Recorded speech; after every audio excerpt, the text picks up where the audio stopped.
share कर roast करके दे डाल के ना पीछे कर खोल शेयर कर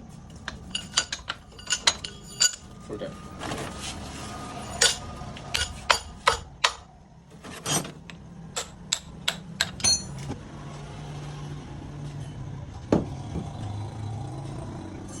खोल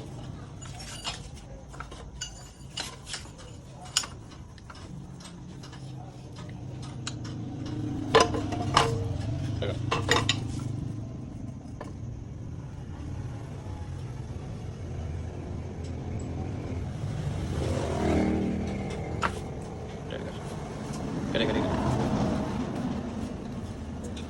और बस करे कर ना पीछे कर खोल